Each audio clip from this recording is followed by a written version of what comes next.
Thank you all for being here this morning. My name for the record is Dan McAllister, D-A-N, capital M-C, capital A-L-L-I-S-T-E-R, and I am the San Diego County Treasurer Tax Collector. Over the past year, there's been increased scrutiny of capital appreciation bond, the CAB structures, on the local, state, and federal level. Some of the more common CAB characteristics that may result in higher debt burdens to school districts include large principal amounts greater than $100 million, term structures longer than 25 years, interest rates higher than 12% for California Government Code and 8% under the California Education Code, debt repayment ratios greater than 4 to 1, and no prepayment clauses included in the contracts or the documents when the bonds are issued. Last Friday, August 17th, I made a presentation to the Chief Business Officers, CBOs, of public school districts at the San Diego County Office of Education regarding school district bond financings. Copies of the presentation are available here and will be on our website this afternoon, but they are in the packets that we've included for you. Today, also, I have forwarded a formal written notice to the San Diego County Office of Education and all CBOs outlining my intention to pursue state legislative changes to strengthen our California state codes, both government and education codes, regarding school district bond financing vehicles, especially capital appreciation bonds. And finally, I'm taking these actions because I want to assure our county taxpayers, parents, and members of the public that disclosure, openness, and transparency are vital to all future financial school district transactions. This is summarized in DOT, D-O-T, disclosure, openness, and transparency. Now, I would like to also read, and forgive me for reading this morning, but there is quite a lot here. The proposed actions regarding the California school district bonds that we are proposing today. First of all, we will step forward to pursue legislative changes at the state level that will align the California Education and California Government codes on school district bond financings, limiting terms to no longer than 25 years. We will pursue state legislative changes also that align California Education Code with the California Government Code that requires one of 3 government entities to sign off on bond documents for school districts. Now it is the County Board of Supervisors, or the County Superintendent of Schools, or the Governing Board of a Community College District. 3, we will seek legislative changes that offer an outline when school districts attempt to utilize capital appreciation bonds, CABs, and this outline will require that bond documents must contain a letter signed by the superintendent and school board members that they acknowledge the interest rate and funding ratio within the transaction and have fully disclosed these terms to their respective constituencies. Number 4, mandate that prepayment and refinancing options be part of all future district CAB structures, that is, school districts. 5, call on members of the San Diego legislative delegation, both Senate and Assembly, as well as current candidates for those seats that are being vacated in December, to support all of these changes. 6, we intend to work with the Los Angeles County Treasurer Tax Collector Mark Saladino, who has been an advocate for change, as well as working with the California Association of County Treasurers and Tax Collectors to support the legislative changes that I have outlined here. The last 2 items here are to develop formal Treasurer Tax Collector educational briefing sessions or seminars for school district chief business officers and their staffs regarding bond financing vehicles and how they may be structured in a more cost-effective way.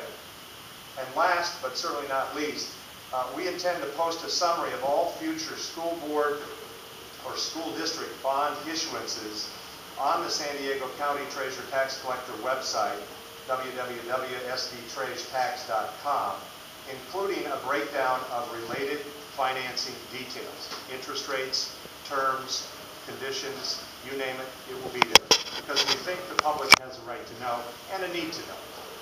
I'd be happy to take any questions that you might have, but I would like to remind you that the letter that has been sent out today to the Office of Education, as well as to all CBOs in the state, as well as to all 58 treasurer tax collectors in California, the Department of Education in Sacramento, the Attorney General, and the State Treasurer are in your packet and will give you more details on what we have talked about here today. And lastly, in the packet is the presentation that I delivered last Friday to the CBOs at the school headquarters in the County Office of Education on Lynn Vista Road. I'd be happy to take any questions that you might have. Yes, sir, in the back. I think most people want to know if you think Poway signed up for a bad deal. Well, I think this is meant to be more global than just focusing on one district. Obviously, there are some things that can be changed, and those things have occurred already. This is prospective and moving forward. I will tell you this, though, that there are similar deals out there that were struck around the same time that did include out clauses. In other words, refinancing capabilities in those bond indebtedness issues that were made by other districts. So I'm disappointed a little bit that that is not here, because it does lock in, or seems to lock in, the people of that school district for a long time to come. I noticed that on your list of desires, you say that you hope that there are no prepayment clauses. We know Poway has that clause. Why is that a bad thing? Poway does not have that clause, and that's why they can't prepay and get out of the deal they're in. We intend to ask that all future such offerings have a prepayment clause in them. Sorry, I must have asked the question Okay. in the wrong way. I understand that they can't prepay. Why is that a bad thing for Poway? Well, it means that they're locked in for the next 39 years to the deal that they struck last year. And there is no out if the economic conditions change, better interest rates become available, better deals become available to refinance that deal. They can't take advantage of that because it's locked out by virtue of not existing in the documents. Dan, do you have much interest from local legislators in pushing this forward? We've not talked to them in earnest, but we do intend to do that with haste. There are efforts afoot in Sacramento to at least apprise leadership of these kinds of things too, because we think this affects and affects many districts throughout the state of California. It's not just a San Diego issue. So what about the other party? You know, when you sign an agreement, in this case it's almost 10-1 on the repayment, and it's like a blind lottery in this situation, knowing the particulars of some rules and regulations for this particular type of bonds. Now, the other side, which is the financial institution, they're just like, you know, hey, you sign it and that's it. Aren't they liable? Is there something that they can do, like a loan note or something like that? Especially also for the interest rate, how much did they charge them to be $1 billion? First of all, I'm not an attorney, so When you look at the... You just face us. I'm sorry. Well, I'm not an attorney, so I can't answer the legal aspects of this question. But I do think that we've outlined ratios that we think are much more palatable to taxpayers and to school districts long term. And they would say anything under 4-to-1 is optimal. Anything from 4-to-1 to 7-to-1 is kind of a warning zone. And anything over 7-to-1 needs to really, really seriously be looked at, and maybe some counseling rendered to kind of negotiate things in a different direction.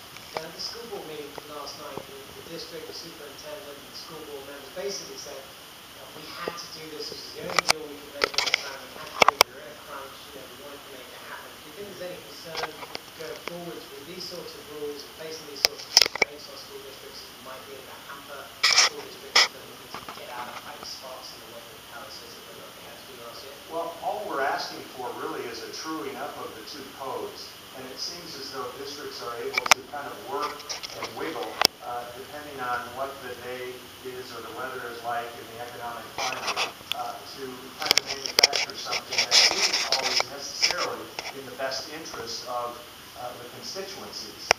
This is a deal, by the way, for 40 years that is not only going to impact this generation or the next generation, but probably the next and the next generations after that.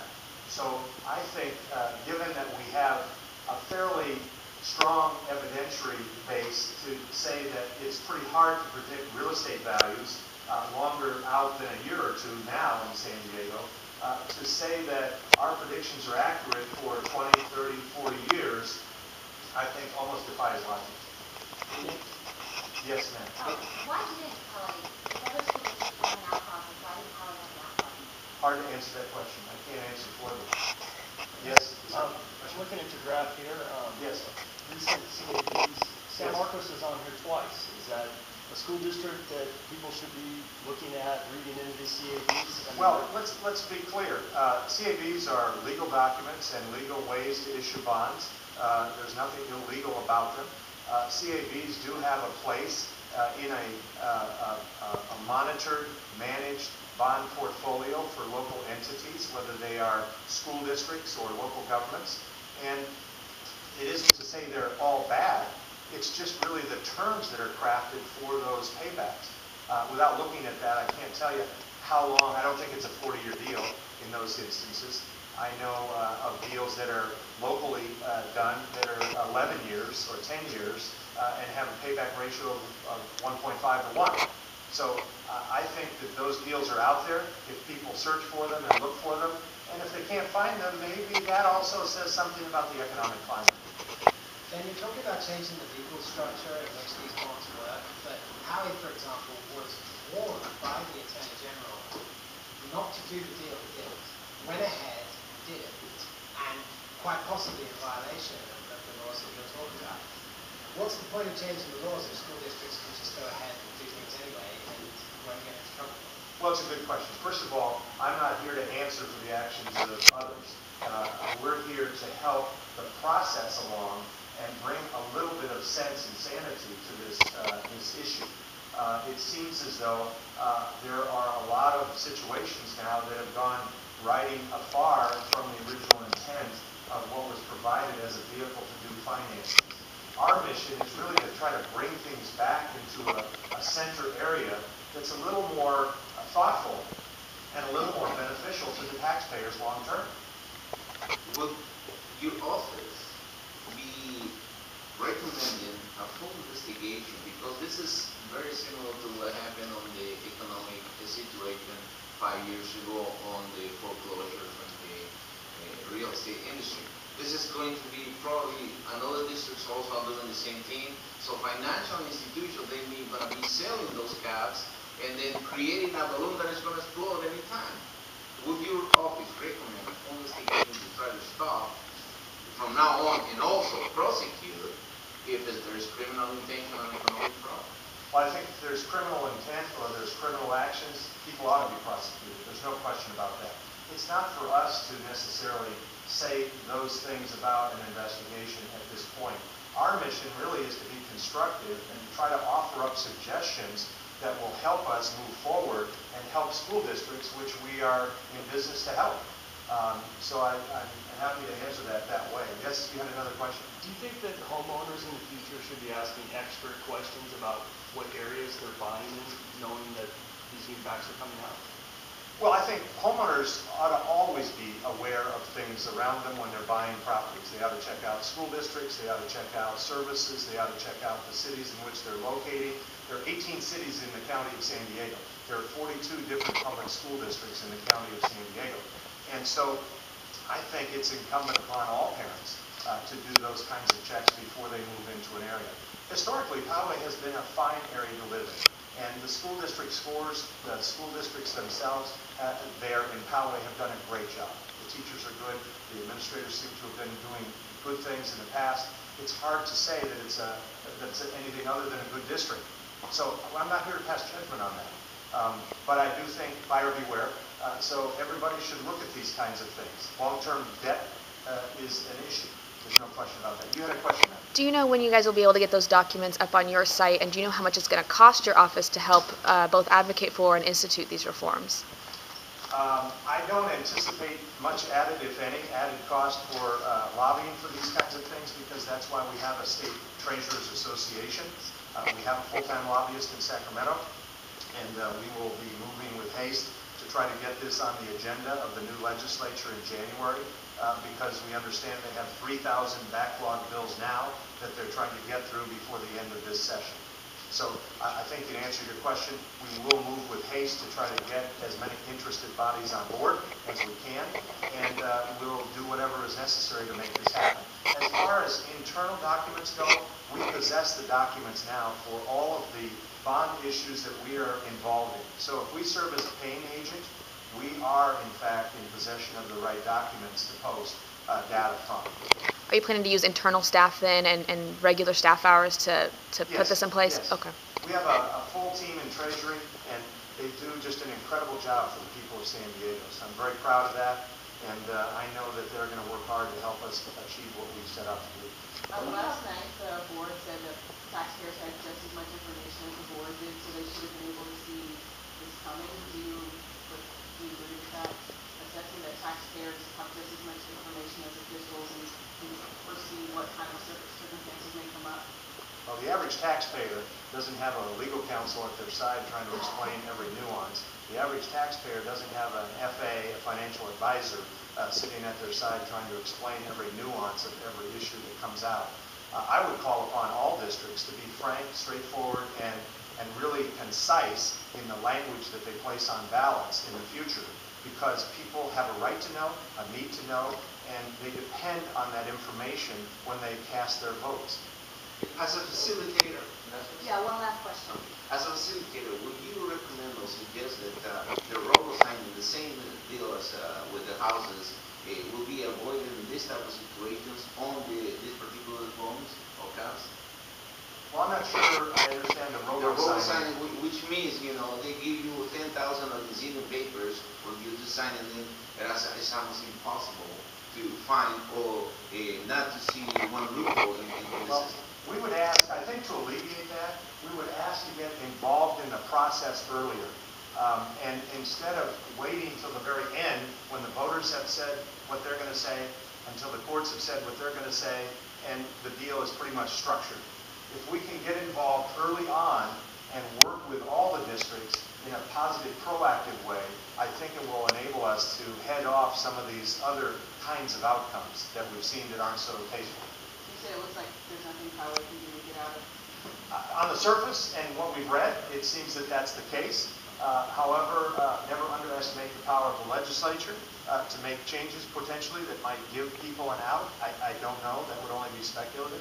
And so it's hard to say. It's really hard to say. Are there any other questions that I could address?